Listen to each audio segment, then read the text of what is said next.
De los mercados a esta reunión que va a tener su segundo capítulo mañana. Sí. A las 8 de la noche, hora de Londres, terminó el encuentro que había comenzado cerca del mediodía y luego de finalizado esa reunión o ese encuentro, Trump dijo: China es difícil. China es difícil, lo dijo una vez más porque ya apuntó ahora al país, ¿no? Directamente, pero había hablado la semana pasada de su presidente. Dijo: yo me llevo bien, lo admiro, pero es muy difícil negociar con Xi Jinping. ¿Vamos a ver la reacción de los mercados? Vamos a ver entonces cómo impactó en los mercados, lógicamente, lo que sucedió hoy en Londres. Y aquí estamos recorriendo el continente americano y las bolsas de América, con el Bovespa de Brasil que cayó 0,30%, el IPC en México 0,43% abajo. Bueno, aquí en Argentina el Merval cayó 2,11%. En Chile, el IPSA, el principal índice de la Bolsa de Santiago, subió 0,06%. Nos vamos a Perú. El Lima Higuera cayó 0,47%. En el caso del Colcap en Colombia, 0,94% abajo. En Venezuela, el IBC de Caracas cayó 3,7%. Y yo les diría que fueron moderadas las reacciones hoy en los Estados Unidos, donde el Dow Jones prácticamente cerró en terreno neutro. Nasdaq, estamos compartiendo ahora el panel que engloba las empresas tecnológicas, 0,31% arriba, el Standard & Poor's 500 0,09% en alza. Vamos a ir a Europa para observar qué es lo que pasó allí con los diferentes índices bursátiles, empezando por el IBEX 35 de España, que subió levemente un 0,03%. El principal índice de Inglaterra, 0,06% a la baja, el DAX 40 en Alemania, 0,54% en descenso. En Francia, el CAC 40 cayó 0,17%, mientras que el principal índice de la bolsa de Milán, el MIB, cayó 0,35%. Y nos vamos a Suiza para compartir el SMI, que no tuvo cambios, y en el caso de la X25 en Holanda subió 0,23%. ¿Nos vamos a Asia? Vamos a Asia a compartir los principales índices bursátiles en ese continente. El Nikkei 225 en Japón subió 0,92%. El Hansen de Hong Kong subió 1,63% y el Kospi de Seúl en Corea del Sur subió 1,5%.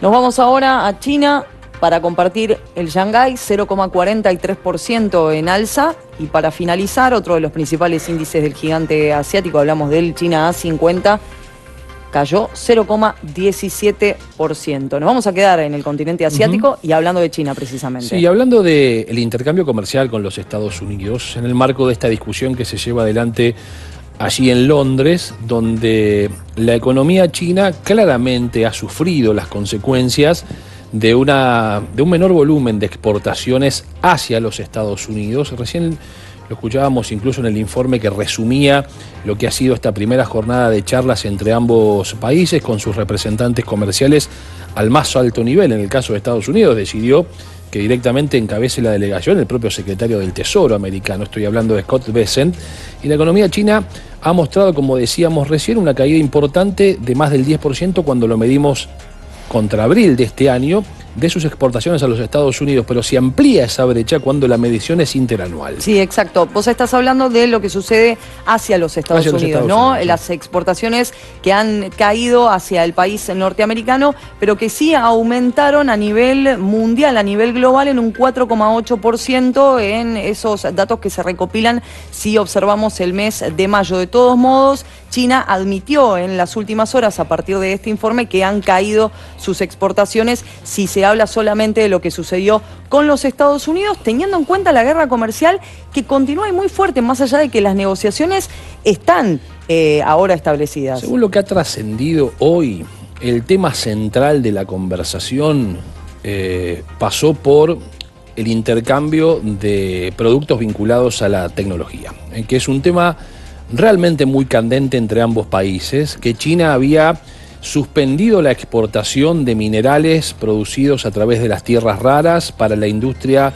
no solo tecnológica en los Estados Unidos, sino también la que está, por ejemplo, vinculada a la defensa y a la automotriz. Luego fue liberando algunas de esas exportaciones, no todas, y Estados Unidos también puso límites a las exportaciones, por ejemplo, de software vinculado a la fabricación de chips.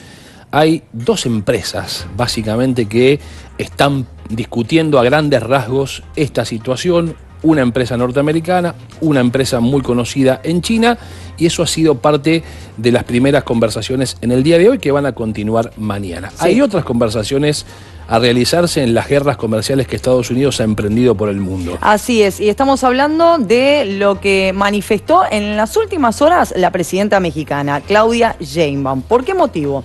Porque entre el 15 y el 17 de junio se van a llevar a cabo los encuentros de los países que forman parte del G7. Esto va a suceder en Canadá, estará presente la presidenta de México y ella dijo: yo quiero tener un encuentro cara a cara con el mandatario norteamericano, con Donald Trump, con quien, recordemos, mantiene comunicaciones pero telefónicas. Sí, y además va a llegar esta posible conversación entre la presidenta de México y el presidente de los Estados Unidos en un momento muy delicado, no tanto en lo comercial, sino en términos políticos por lo que está pasando en Los Ángeles. Sí, claro. Donde la propia presidenta de México hoy también se refirió a la situación de extrema violencia producida por manifestaciones de migrantes en contra de las redadas del gobierno federal ante la inmigración ilegal que implica e involucra a muchos mexicanos en los Estados Unidos. Por eso tendrá un condimento adicional esa conversación. Veremos qué puede pasar de aquí hasta el próximo fin de semana, que es cuando se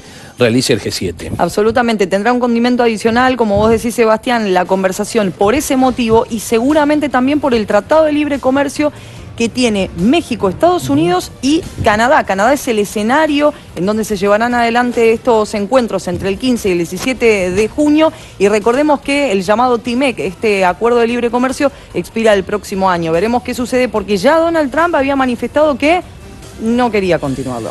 El dólar en la Argentina en el día de hoy, en el mercado oficial, se mantuvo en el orden de los 1.200 pesos. No ha habido demasiadas modificaciones si lo miramos en relación al día viernes. Se sigue dando esta situación que le contábamos la semana pasada, sí, donde el dólar en la plaza informal, lo que aquí en la Argentina conocemos como el dólar blue o el dólar libre, vale menos que el dólar oficial. Es cierto que hoy se acercó, ¿no? Porque el blue o el dólar libre cerró en 1.195 y el dólar oficial está en el orden de los 1.200, como vamos a ver allí en la pantalla, ¿no? Aquí lo vemos, 1.200 pesos sin cambios el dólar oficial. Y el turista, lo vamos a compartir ahora, 1.560 pesos, tampoco tuvo cambios, ¿no? En su variación. Lo vemos allí. Vamos a ver qué pasó con las reservas. Sí, las reservas del banco. Hoy la verdad que hubo un anuncio muy importante del Ministerio de Economía en cuanto a colocación de deuda que va a impactar en las reservas del Banco Central de la República Argentina. Una serie de determinaciones. Hoy las reservas están en 38.602 millones de dólares. Va a haber un repo de 2.000 millones de dólares que anunció hoy el gobierno argentino y que sin dudas también va a tener afectación en el volumen de las reservas del Banco Central. Vamos a ver las tasas de política monetaria aquí en nuestro país. La nominal anual, la efectiva anual, 29% para la nominal anual, se mantienen. También la efectiva anual, 33,63%. Vamos a ver a continuación el índice UVA y el índice SER, que informa el Banco Central. En el caso del primero de ellos, 1.496,77. En el caso del índice SER, 594,28. Compartimos los bonos.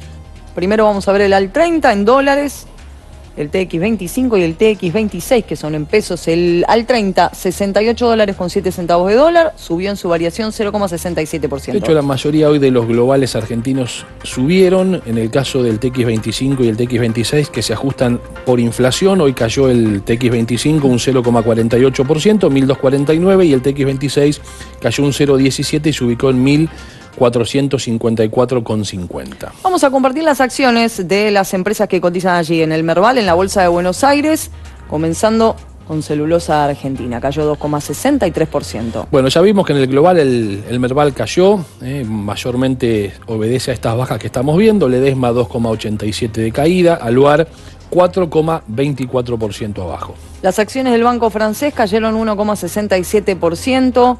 Descenso para el Banco Macro, 1,09%. Bolsas y mercados también con caída, 3,33%, Central Puerto 2,35% de retracción. Los papeles de Sociedad Comercial del Plata cayeron 3,54%, a la baja Cresud 1,87%. También cayeron los papeles de Denor en el Merval, 3,43%, Grupo Financiero Galicia y una baja del 2,11%.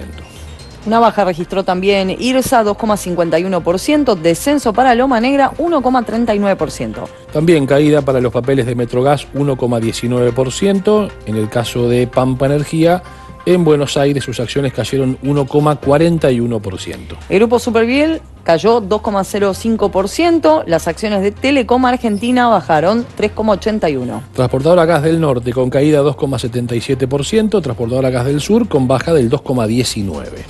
Compartimos Transener, sus acciones que descendieron 2,11%, lo mismo a la baja Ternium Argentina 2,33%. Banco de Valores subió 0,14%, les diría una de las pocas excepciones en una rueda con tendencia a la baja, e YPF con caída del 1,64%. Donde no ha habido modificaciones es en el dato del riesgo país de la República Argentina. Sí. De todas maneras lo vamos a ver en pantalla, vamos a compartirlo, aquí está, 688 puntos básicos. Y vamos a ver el riesgo país en el resto del continente americano, de las naciones que forman parte del continente. La referencia en los Estados Unidos, Uruguay 80 puntos básicos, descendió en su variación 3%. Chile 113 puntos, bajó 2,1%, Perú 151 puntos básicos, la baja fue del 3%. Paraguay 160 puntos, descendió 2,2%, Guatemala 185 puntos básicos, bajó 3%. En el caso de Costa Rica 196 puntos básicos, la baja fue del 4,1%, Brasil 209 puntos básicos, retracción del 5% en su riesgo país. República Dominicana 213 puntos básicos, descendió 3%. Panamá 273 puntos, una baja del 2%. México 296 puntos básicos, bajó 1,5%. El riesgo país de Honduras 342 puntos básicos, bajó 4,2%. Le permitió esta vez superar a Colombia, cuyo riesgo país subió. 346 puntos básicos, el riesgo país de Colombia subió 1,1% y en El Salvador 407 puntos, descendió 5,1%. Argentina, sin cambio, 688 puntos, Ecuador 942 puntos básicos, una baja del 5,1%. Y finalizamos con Bolivia, 1965 puntos básicos, descendió 3,2% y en último lugar Venezuela, 17.212 puntos, subió 2,5%. Vamos a ver qué pasó con las empresas argentinas que operan en los Estados Unidos, allí en Wall Street, donde la tendencia también ha sido mayormente de caídas hoy en la rueda de este día lunes, comenzando por el Banco Francés, que bajó 1,4%. Central Puerto descendió 1,8%, los papeles de Cresud a la baja 1,2%. Despegar en alza 0,2%. En el caso de Edenor, caída del 3,3%. Las acciones del Grupo Financiero Galicia cayeron 2,3%, Globant 0,6% a la baja. IRSA con una baja del 3,1%, Loma Negra y una caída del 2,3%. Mercado Libre cayó 1,4%. Las acciones de Pampa Energía también descendieron 1,8%. Banco Superviel y una baja del 1,6%. Telecom también con una caída del 3,3%. Los papeles de Transportadora Gas del Sur cayeron 1,9%. Tenaris arriba 2,2%. En el caso de Ternium y una suba del 0,9%. YPF 1,6% de suba también en la rueda allí en los Estados Unidos, a donde nos quedamos para compartir las principales empresas tecnológicas, comenzando por Disney, que subió 1,5%, y las acciones de Amazon también arriba 1,6%. Microsoft en alza 0,5%. En el caso de AT&T, la caída fue del 0,7%. Apple cayó también 1,2%, los papeles de Meta a la baja 0,5%. Observamos Nvidia, que hoy subió 0,6%, mientras que Netflix con caída del 1,3%. Las acciones de Google subieron 1,5% y las de Zoom a la baja 0,1%.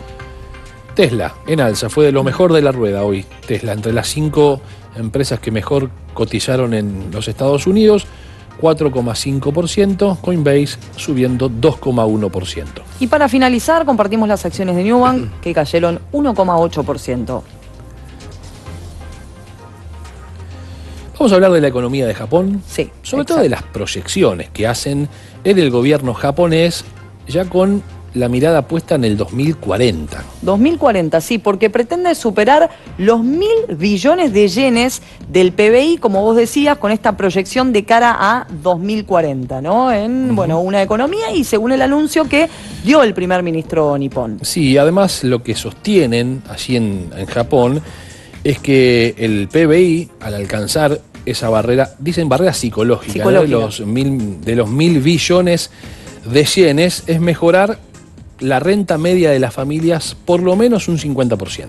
Sí. Este es el objetivo al que aspira el gobierno japonés, que ya proyecta al año 2040.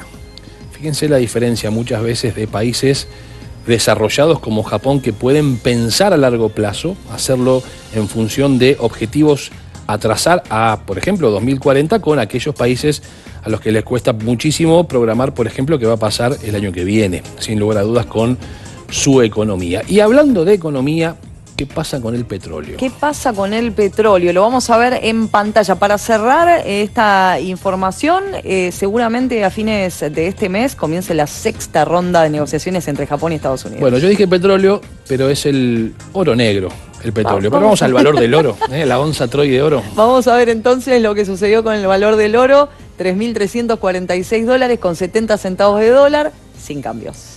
Sigamos con más información de los índices económicos. El WTI, el mercado de referencia de los Estados Unidos. Ahora sí, pasamos al oro negro, que es el petróleo. Sí. El WTI subió 1,24%, $65 con 38. Y el valor del Bitcoin, entonces, lo vamos a ver ahora en pantalla. ¿Cómo está en este preciso momento? $109.940, subió 3,38%. Bien, cambiamos de tema, nos metemos de lleno en lo que está pasando entre Rusia y Ucrania.